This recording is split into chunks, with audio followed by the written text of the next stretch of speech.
Make no mistake, evil does exist in the world. A nonviolent movement could not have halted Hitler's armies.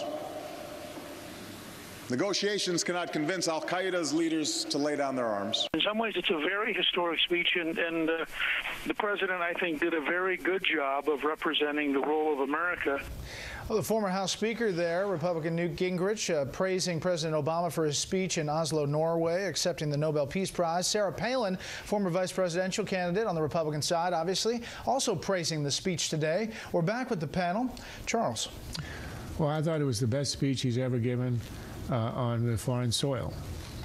Now, I know that sounds slightly ironic and cynical because it's a low bar, but he did have a defense in the first third of the speech, which was the good part.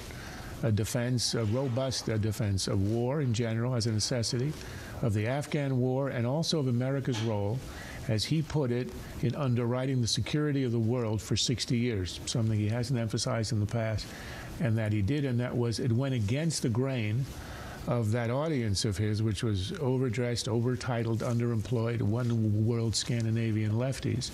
And they only applauded when in the second half of the speech he gave his usual shtick about Guantanamo, torture, and the Geneva Conventions. He got the cheap applause. But that's old stuff he's done over and over again abroad. The new stuff was at the beginning, and I think it was a good statement. It's good that it came from him. That made it unusual. It wouldn't have been unusual out of a Kennedy or a Truman or any of his predecessors, but from him it was new and very welcome. Juan, a muscular defense of war as an instrument of peace. Absolutely, and I think that's why Charles is thrilled with it. I was talking to Steve Hayes earlier today, and he's thrilled with it. But I got to tell you, I think that it's real to say that there's evil in the world, and you've got to confront evil when you see it. And obviously, Hitler required military effort. There was no negotiating with him, and President Obama said today there's no negotiating with al-Qaeda.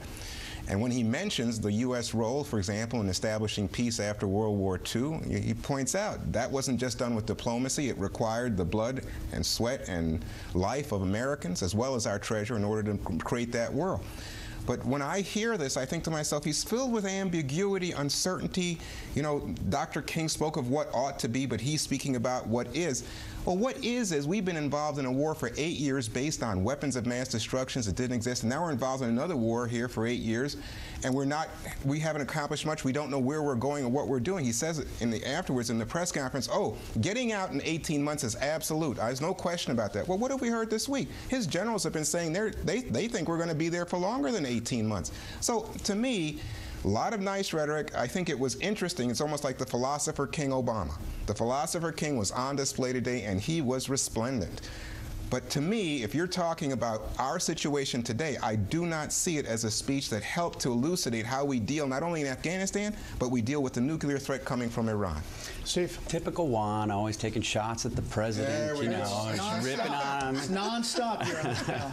Look, I think it was an important speech in that it was the President Obama who gave it. It was important, I think, to see that we can talk about American greatness. You can be proud of American greatness without being arrogant, and I think he pulled that off in the first third of his speech.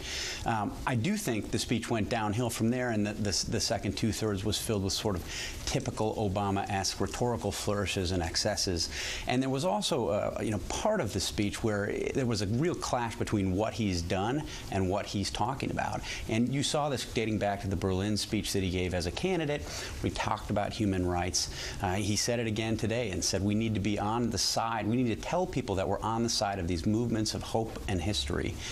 And you think back, he said that in the context of Iran, you think back to how he acted in the aftermath of those elections as people were being literally killed on the streets, and we said nothing. We sat on our hands. So it was a disappointing disconnect, I think, in that. But overall, the beginning of the speech was good. It was significant, and he deserves credit for doing that.